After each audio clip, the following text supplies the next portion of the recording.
Hello student, welcome to my channel Aaradhya competition classes. Last video में हमने आंकड़ों का प्रबंधन, इसके 2 वीडियो आ चुके हैं। आंकड़ों के प्रबंधन के पहले वीडियो में मैंने आपको सभी प्रकार के आलेखों का परिचय करवा दिया था। दूसरे वीडियो में मैंने सभी प्रकार के केंद्रीय प्रवृत्ति के मान जैसे कि माध्य, माध्यिका, बहुलक, इन सभी के बारे में समझा चुकी थी और मैंने आपसे कहा था कि अगले वीडियो में मैं सारे क्वेश्चंस बताऊंगी। तो आज के अपने वीडियो में मैं आंकड़ों के प्रबंधन के जितने भी क्वेश्चंस आज तक किसी भी एग्जाम में आए हैं या आ सकते हैं वो सारे क्वेश्चंस आज मैं करवाऊंगी। इसलिए अगर आपने अभी तक मेरे चैनल को सब्सक्राइब नहीं किया है तो प्लीज़ इससे पहले सब्सक्राइब कीजिए और लाइक, कमेंट, शेयर जरूर कीजिए। अब क्वेश्चंस पे आते हैं। देखिए, पहला क्वेश्चन है कि माना कि आंकड़ों, ये सारे आंकड़े आपके सामने दिए हुए हैं, इनका माध्यक x है। माध्यक और माध्यिका एक ही बातें मैंने बता चुकी थी आपको। माध्यिका x है, यदि 8 के स्थान पर 18 कर दिया जाए तो आंकड़ों का माध्यक y है। x तथा y के मानों का योग क्या है? अब देखिए, आप इस क्वेश्चन को देखते ही सोचोगे कि ये तो बहुत ही लंबा क्वेश्चन है, शायद नहीं होगा, हमारा टाइम वेस्ट होगा और गलत भी हो सकता है, इसलिए आप एग्जाम में ऐसे क्वेश्चन छोड़ के आ जाते हो, ठीक है। लेकिन ऐसा कुछ भी नहीं है। अगर आप इसको ध्यान से पढ़ो तो देखिए बहुत ही इजी क्वेश्चन है, ज़्यादा कैलकुलेशन भी नहीं है इसमें, क्योंकि माध्यिका जहाँ पर बात आती है आपको पता होता है माध्यिका आंकड़ों में से ही कोई संख्या होती है ना। और माध्यिका का मैंने 2 फॉर्मूले बताए थे, यदि सम है तो अलग था और विषम है तो अलग था। और सबसे पहले माध्यिका निकालने के लिए हमको क्या करना होता है, उन आंकड़ों को आरोही या अवरोही क्रम में जमाना होता है ना। तो ये जो आंकड़े हैं, हमारा सबसे पहला काम है इनको आप आरोही क्रम में जमाइए। तो देखिए, आरोही क्रम में जमाने के लिए सबसे छोटी संख्या देखते हैं हम कि सबसे छोटी संख्या क्या है, इसमें 8 है, ठीक है, 8। फिर 8 से बड़ी, 8 तो एक बार ही है। फिर 8 से बड़ी देखा 9, 9 सिर्फ एक बार है तो 9 को लिख लिया। फिर 10, 10 नहीं है, 11 भी नहीं है, 12 भी नहीं है, 13 देखिए कितनी बार है, 1, फिर 2 बार 13 है, 13 2 बार है। फिर 14 देखते हैं, 1, 2, 3 और ये 4 बार 14 है, 1, 2, 3 और ये 4, ठीक है। अब 15 देखते हैं, 15 1 और ये 2 और ये 3 बार 15 आता है, 1, 2, 3, 15 बार लिख लिया, 3 बार 15 को लिख लिया। फिर 15 के बाद में इससे जस्ट बड़ी संख्या 16 है, 16 एक बार और 16 2 बार, तो 16 और 16। फिर 17 का नंबर आता है, 17 एक बार है और 2 बार है, ठीक है। सारी संख्याओं को अपन ने आरोही क्रम में जमा लिया है। अपन काउंट कर लेते हैं, कहीं कोई संख्या छूट तो नहीं गई। 1 2 3 4 5 6 7 8 9 10 11 12 13 14 15। 1 2 3 4 5 6 7 8 9 10 11 12 13 14 15, ठीक है। टोटल संख्याएं अपने पास आ चुकी है। इसका मतलब टोटल संख्याएं कितनी है, 15 है, जो कि क्या है, विषम है। क्या है, विषम। और मैंने बताया था विषम के लिए माध्यिका में क्या फॉर्मूला होता है, n+1/2 व पद, ये फॉर्मूला होता है ना माध्यिका के लिए। तो 15 पद है तो 15 + 1/2 यानी 16/2 यानी 8वां पद। इन सभी का जो ये समूह दे रखा है इसमें 8वां पद इसकी माध्यिका होगी। तो 8वां पद देखते हैं, 1 2 3 4 5 6 7 8 यानी 14 इसकी माध्यिका। यानी अपना जो स्टार्टिंग में इसने जो लाइन लिखी थी, आंकड़ों का माध्यक x है, मतलब x का मान क्या है, 14 है। आई बात समझ में? यही कह रखा था ना इसने कि इन सभी का माध्यक x है, तो हमने x का मान निकाल लिया, x का मान 14। फिर आगे इसने कहा कि यदि 8 के स्थान पर 18 कर दिया जाए, कि इन सारे आंकड़ों के समूहों में जो ये 8 था स्टार्टिंग में, इसको तो क्रॉस कर दो और इस 8 की जगह क्या कर दिया जाए, 18 कर दिया जाए। तो अब इसका माध्यक चेंज होगा, है ना, और वो चेंज होने के बाद उसका मान y है, तो हम y का मान भी निकाल लेते हैं। तो देखिए, अब वापस आरोही क्रम में जमाएंगे ना, अब ये 18 हो गई तो 18 का स्थान अब कहाँ हो जाएगा, लास्ट में चल जाएगा, ठीक है। तो यानी यहाँ से बस इसको हटा दो और लास्ट में 18 लिख दो, यही बात हुई ना। वही संख्याएं सारी 15 की 15, ये फॉर्मूला भी यही रहेगा, 15 n+1/2 nवां पद 8वां पद, ठीक है। अब 8वां पद दोबारा देखते हैं। अब 8वां पद चेंज हो गया क्योंकि 18 लास्ट में चले गया। तो 1 2 3 4 5 6 7 8, तो 8वां पद अब की बार कौन सा आया है? 15। ठीक है, इसका मतलब अब की बार जो हमने माध्यक निकाला है y का मान, वो y का मान क्या आया है? 15। पूछा क्या था? x तथा y के मानों का योग क्या है, दोनों का टोटल कर लीजिए। ठीक है, तो कितना आ गया? 29। तो इसमें डी ऑप्शन सही आ जाएगा। तो ऐसा कोई इसमें कोई खास बात नहीं है इस क्वेश्चन में, बस इसको थोड़ा बारीकी से पढ़ो कि ये कहना क्या चाह रहा है, इसके बाद आप कर सकते हो इन क्वेश्चंस को। अब अगला क्वेश्चन देखते हैं। अब देखिए इसके बाद अगला क्वेश्चन है, ये क्वेश्चन 7th क्लास का क्वेश्चन है और CTET में भी आया हुआ है, बिल्कुल इजी है, कुछ नहीं है। ज्यामितीय निरूपण जो पूरे और उसके अंश के बीच संबंध दिखाता है वह है कि ऐसा कौन सा आलेख है जिसमें वे स्वयं का और पूरे के बीच में संबंध दिखाता है। तो एक एक ऑप्शन को ध्यान से समझो। पहला है पाई चार्ट। तो पाई चार्ट किस प्रकार से होता है? इस प्रकार से, है ना। तो जैसे इसमें जो भी है वो पूरे के साथ संबंध दिखाता है। जैसे कि यहाँ पर कोई भी दिन की क्रिया है उसकी, है ना, दिनचर्या है, तो सारा समय बता रहा है, ये 4 घंटे 5 घंटे 6 घंटे 7 घंटे इस प्रकार से। तो हम देखते ही समझ जाते हैं कि भाई ये कार्य 4 घंटे करता है बाकी इसकी तुलना में। ठीक है, दंड आलेख में आप देखते ही ये पता लग जाता है कि ये कम है ये ज़्यादा है, तो पूरे के साथ संबंध से कोई मतलब नहीं है उसमें। चित्रालेख में भी यही है कि कम ज़्यादा तुलनात्मक तुलना हो जाती है, और हिस्टोग्राम भी, उसमें भी तुलना ही होती है। अब देखिए तो इसमें कौन सा ऑप्शन सही आएगा? Pie chart. निम्न सेकंड क्वेश्चन है, निम्न आंकड़ों के लिए माध्यक, बहुलक और परिसर का माध्य क्या है? तो देखिए तीनों का माध्य पूछा है आपसे, तीनों का माध्य निकालेंगे हम। तो सबसे पहले आपसे क्या पूछा है? माध्यक। तो माध्यक यानी माध्यिका, माध्यिका के लिए वही सबसे पहले इसको आरोही क्रम में जमाएंगे। तो देखिए सबसे छोटी संख्या क्या है? 0 है। फिर 0 से बड़ी देखेंगे, 8 से छोटा कुछ भी नहीं है, तो 8। फिर 11 कितनी बार है? 1 बार और 2 बार, 9 आ गया, तो 9 ले लेंगे, और 11 है 2 बार। फिर इसके बाद में 11 के बाद आती है संख्या 17, 1 बार ही है 17। फिर 18, 18 से बड़ी संख्या 25, 1 2 24 और है, और 25 3 बार है, तो 24 25 3 बार है।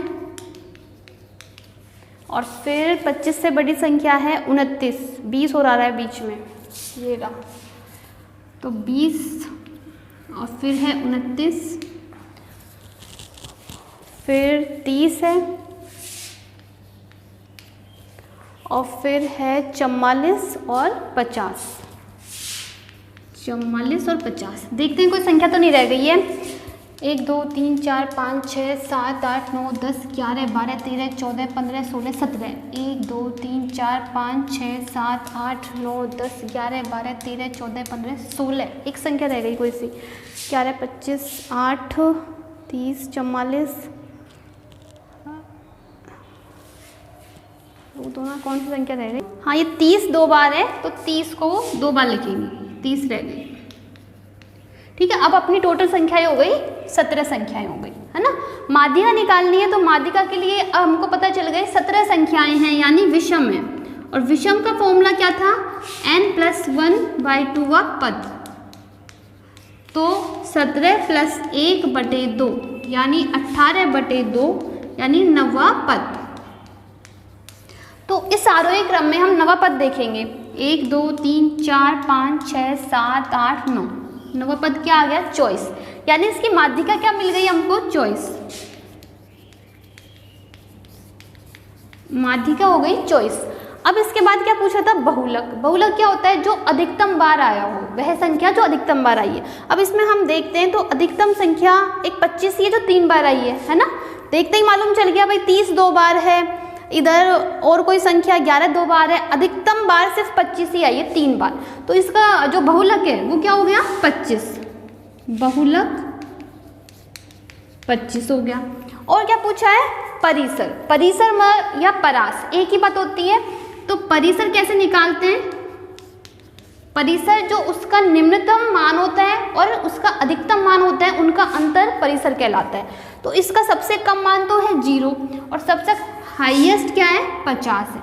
तो इनका अंतर निकाल लेंगे। तो 50 - 0 बराबर 50, यानी इसका परिसर भी हमने निकाल लिया 50। पूछा क्या है? इन तीनों का माध्य क्या है? माध्य का फॉर्मूला क्या होता है? माध्य बराबर होता है आंकड़ों का योग बटे आंकड़ों की संख्या। तो इन तीनों का योग कर लो। जैसे तीनों क्या क्या निकले हैं अपने पास? 24 + 25 + 50, इन तीनों का योग और बटे 3 योग करेंगे इनका तो 99 हो जाएगा बटे 3 यानी 33। तो 33 आ गया इसमें, यानी डी ऑप्शन सही है। देखिए नेक्स्ट क्वेश्चन में आपसे कह रहा है कि 10 प्रेक्षणों, ये 10 प्रेक्षण को आरोही क्रम में व्यवस्थित किया जाता है, यानी पहले से आपको आरोही क्रम में जमा रखें और गिनने की भी आवश्यकता नहीं है। ये 10 है, प्रेक्षण कितने हैं? 10 है। इन आंकड़ों की माध्य का 24 है। तो x का मान ज्ञात कीजिए, आपको x का मान पूछ रहा है। तो देखिए 10 प्रेक्षण है यानी सम संख्याएं हैं, और सम संख्या का माध्यिका का फॉर्मूला था अपने पास में n/2 पद का मान प्लस उससे अगले पद का मान।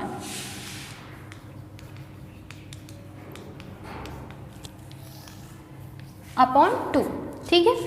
तो n/2, n का मान कितना है? 10 प्रेक्षण है तो 10/2, 10/2 तो कितने हो गए? 5, यानी 5वें पद का मान, 5वें पद का मान प्लस अगला पद कौन सा हो जाएगा? छठा, छठे पद का मान बटे 2। तो अब 5 और छठा पद देखते हैं इसका। 1 2 3 4 5, पांचवा पद तो ये रहा और इससे अगला पद छठा, इन दोनों का योग करते हैं। तो देखो x + 1 + 2x - 13 बटे 2। तो ये क्या है? माध्यिका है ना, यही तो है। ये किसका फॉर्मूला था भाई? माध्यिका का फॉर्मूला था। तो ये माध्यिका का मान है, और माध्यिका का मान इसने अपन को पहले से दे रखा है। इन आंकड़ों की माध्यिका क्या है? 24 है। तो बराबर हमने लिख दी 24, यानी इसको सरल करने पर इसका मान कितना आता है? 24। तो अब हम इसको, ये क्या मिल गया हमको? समीकरण मिल गया। इस समीकरण को सॉल्व करके x का मान निकाल लेंगे। तो ये 2 का पक्षांतरण कर दो आप, और यहाँ पर देखो 2x और x कितने हो गए? 3x - 13 और +1 -12, और ये 24 दूना 48। तो 3x बराबर -12 उधर जाएंगे तो 48 और 12 कितने हो गए? 60। तो x बराबर 60/3, 20 आंसर आ गया।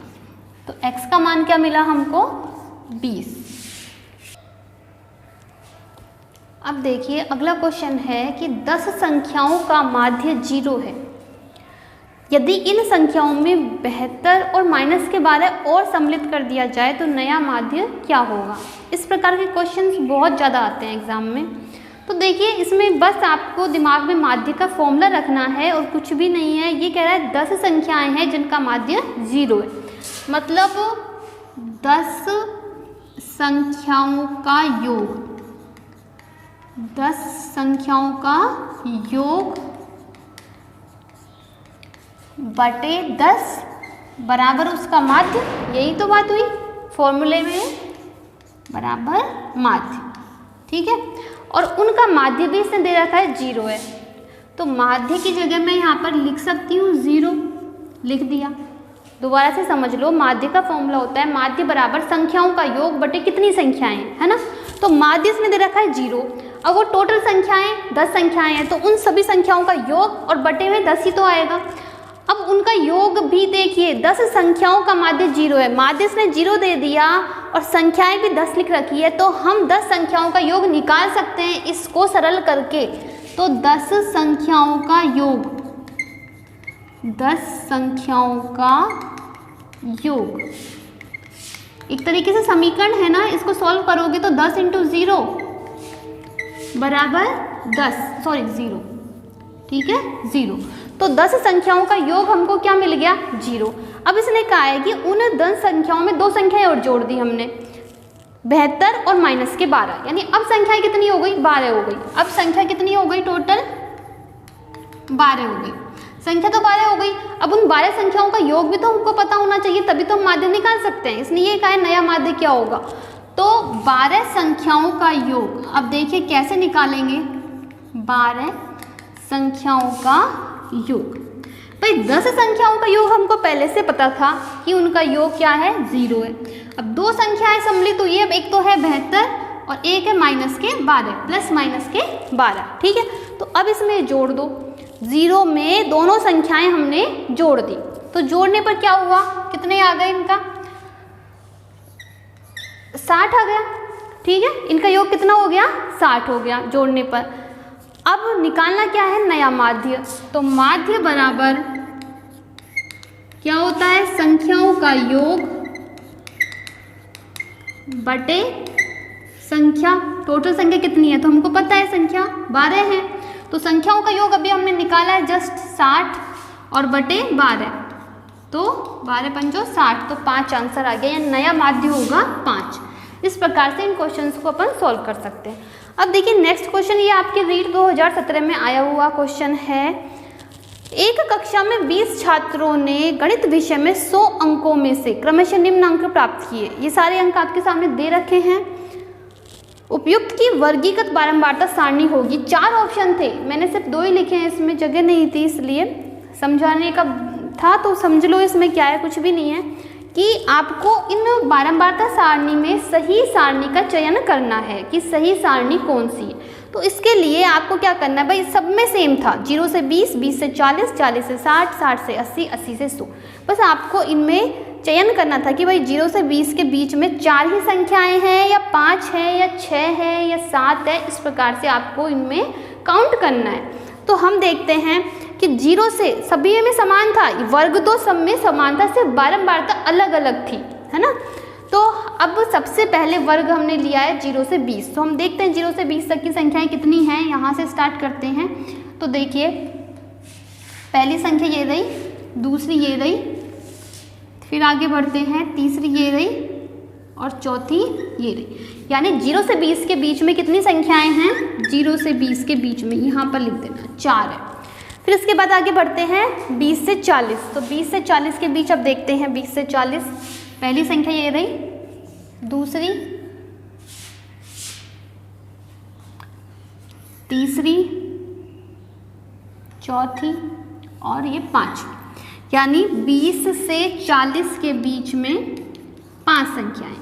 फिर इसके बाद देखते हैं 40 से लेकर 60 के बीच में, 40 से 60, तो देखिए 40 से ऊपर, तो एक तो यही हो गई, 2, 3, 4, 5, 6, ठीक है। तो 6 संख्याएं 40 से 60 के बीच में होंगी।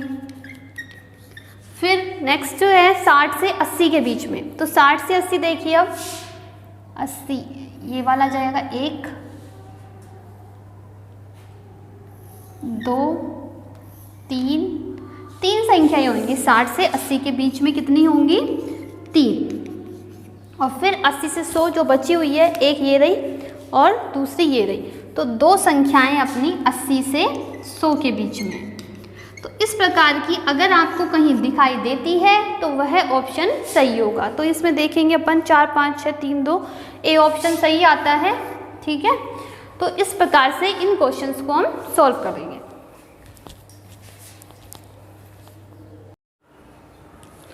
अब देखिए ये सारे क्वेश्चन आपके रीट एग्जाम में आए हुए क्वेश्चन हैं और मैं सारे आपको समझा चुकी हूँ पहले, फिर भी एक बार इनको देख लो, बहुत ही इंपॉर्टेंट क्वेश्चन है, आ सकते हैं एग्जाम में। टैली चिन्ह कहलाता है, इस चिन्ह के बारे में पूछ रहा है कि ये चिन्ह किस प्रकार का चिन्ह है। टैली चिन्ह मिलान चिन्ह है या बारंबारता वाला चिन्ह है, पाई चिन्ह है या दंड चिन्ह है। तो आप सभी को पता है कि इस प्रकार के चिन्हों को हम, अगर आप टैली चिन्ह से भी नहीं समझ पाते हो तो मिलान चिन्ह से समझ सकते हो। मैंने बताया था आपको ये सारे चिन्ह क्या होते हैं, मिलान चिन्ह होते हैं। एक बच्चे ने कमेंट्स बॉक्स में ये कहा था कि सी टेट में तो ये वाला चिन्ह माना है, इसमें तो अपने तो ये वाला है इस प्रकार का, है ना।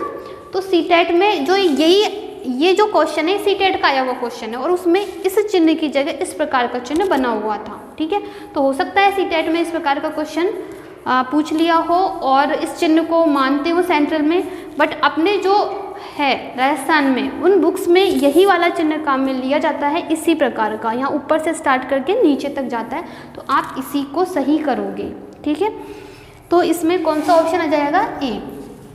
दूसरा है आयत चिन्ह प्रदर्शित करता है। आयत चित्र के बारे में पूछ रहा है कि आयत चित्र क्या प्रदर्शित करता है। तो आयत चित्र किस प्रकार का होता है, आप सभी को पता होगा कि आयत चित्र का मैंने बताया था कि इस प्रकार के आयत बने रहते हैं और वो एक दूसरे से बिल्कुल जुड़े हुए रहते हैं, उनके बीच में कोई अंतर नहीं होता है, गैप नहीं होता है। तो इस प्रकार का आयत चित्र होता है, तो उसमें सतत होती है कि नहीं, मतलब जैसे यहाँ पर 0, फिर 0 से 1, 2, 3 गैप नहीं होता है ना, इस प्रकार से। तो ऑप्शन में असतत, वर्गीकृत, बारंबारता बंटन, वर्गीकृत, तो असतत तो आएगा ही नहीं, असतत तो काट दो। अवर्गीकृत भी नहीं आएगा, है ना। तो सी देखते हैं हम, सी सही आएगा इसमें, सतत और वर्गीकृत बारंबारता बंटन को प्रदर्शित करता है आयत चित्र, तो सी सही आएगा। फिर क्वेश्चन नंबर 3 है कि आंकड़ों के लिए बारंबारता बंटन सारणी है। बारंबारता बंटन सारणी आपको दी हुई है सामने, 2 सी ऑप्शन है, ए व बी दोनों, और डी ऑप्शन है कोई नहीं। तो अब हम इसको चेक करते हैं। देखिए ये 2 से स्टार्ट है 9 तक है, ये 1 से स्टार्ट है 9 तक है, तो क्या यहाँ पर आपको कहीं 1 दिख रहा है क्या? 1 नहीं है, ठीक है। तो 1 को लेने का कोई मतलब ही नहीं है जब 1 है ही नहीं तो। और फिर 1 को अगर 0 भी होता तो मानते भी कि भाई 1 0 बार है, यहाँ तो 1 7 बार दिखा रखा है, जबकि यहाँ पर कोई 1 हमको नज़र नहीं आ रहा। इसका मतलब ये जो बी ऑप्शन है ये तो बिल्कुल ही गलत है। इसको भी चेक कर लेते हैं, क्योंकि इसमें यह है कि कोई नहीं, हो सकता है ये भी गलत हो, तो चेक तो इसको भी करना पड़ेगा। तो देखिए 2 3 बार, तो 1 2 और 3, फिर 3 2 बार है, 1 और 2, फिर 4 0 बार है, 4 नहीं है, ठीक है। 5 1 बार है, 5 1 बार, 6 1 बार है, 6 1 बार, 7 1 बार, 1 बार, 8 इसमें नहीं है, हाँ तो 0 है ना, ठीक है, सही है। फिर 9 1 बार है, सही है, यानी ए ऑप्शन बिल्कुल सही है, ठीक है। और जबकि ऑप्शन में क्या था, ए और बी दोनों कोई नहीं, ठीक है, तो ए ऑप्शन सही आ जाएगा। अब क्वेश्चन नंबर 4 देखिए, विद्यार्थियों का एक समूह गर्मियों की छुट्टियों में गया और विभिन्न प्रकार की गतिविधियां की जो कि निम्न चित्र द्वारा प्रदर्शित है। सांख्यिकी में इस प्रकार से आंकड़ों के प्रदर्शन को क्या कहते हैं? इस प्रकार से आपको एक वृत्ताकार रूप में इसके सारे क्रियाकलाप दे रखे हैं, घोड़े पर सवारी करना, नाव चलाना, साइकिल, कला और नृत्य करना। तो सांख्यिकी में इसको क्या कहते हैं? ऑप्शन है दंड चित्र है क्या, ये आयत चित्र है क्या, पाई चित्र है, या बारंबारता त्रिभुज है। तो सभी को पता है इस प्रकार से वृत्ताकार भाग में जब प्रदर्शित किया जाता है तो इसे हम क्या कहते हैं? पाई चित्र। तो इसमें कौन सा वाला ऑप्शन आ जाएगा? सी। अगला क्वेश्चन है अवर्गीकृत आंकड़ों को, अवर्गीकृत हो रही है यहाँ पे बात, बराबर चौड़ाई और भिन्न ऊंचाई और बराबर दूरी पर स्थित स्तंभों द्वारा प्रदर्शित करने का सही तरीका कहलाता है आयत चित्र, दंड चित्र, पाई चित्र, इनमें से कोई नहीं। पाई चित्र तो ये होता है, तो इसकी तो बात ही छोड़ो, ये तो गलत हो गया। आयत चित्र मैंने समझाया था कि सतत, यहाँ पर देखो सतत व वर्गीकृत बारंबारता बंटन में ही आयत चित्र बनता है, जब किसने कहा है कि भिन्न ऊंचाई या भिन्न चौड़ाई और बराबर दूरी पर, यानी दूर दूर बने हुए हैं इस प्रकार से, एक यहाँ बन गया, एक यहाँ और एक यहाँ। तो इस प्रकार के जो चित्र होते हैं उन्हें हम दंड चित्र कहते हैं। क्या कहते हैं? दंड चित्र। तो बी ऑप्शन आ जाएगा। फिर क्वेश्चन नंबर 6 में पूछ रहा है चिन्हों, 2 चिन्ह दे रखा है, एक ये है और एक ये है, इसका मान है। अब क्योंकि अपने राजस्थान की जो बुक्स हैं 6 7 8 9 10 उनमें यही वाला चिन्ह मिलान चिन्ह सही माना गया है, और इस चिन्ह को हम क्या बोलते हैं? 1 2 3 4 क्रॉस करते क्या बन गया? ये 5, यानी इसका मान तो हो गया 5, और ये इसका कोई महत्व नहीं है हमारे लिए, इसलिए इसको हम बोलेंगे अपरिभाषित। इसका कोई मान नहीं है, जिसका कोई मान नहीं है वो अपरिभाषित है, इसलिए इसमें ऑप्शन आ जाएगा बी। तो बी ऑप्शन सही होगा। हाँ, तो आज अपना ये टॉपिक आंकड़ों का प्रबंधन कंप्लीट हो चुका है। तो अगर आपको वीडियो पसंद आया हो तो प्लीज़ लाइक, कमेंट और शेयर जरूर करें। फिर अगले वीडियो में मिलते हैं एक नए टॉपिक के साथ। धन्यवाद।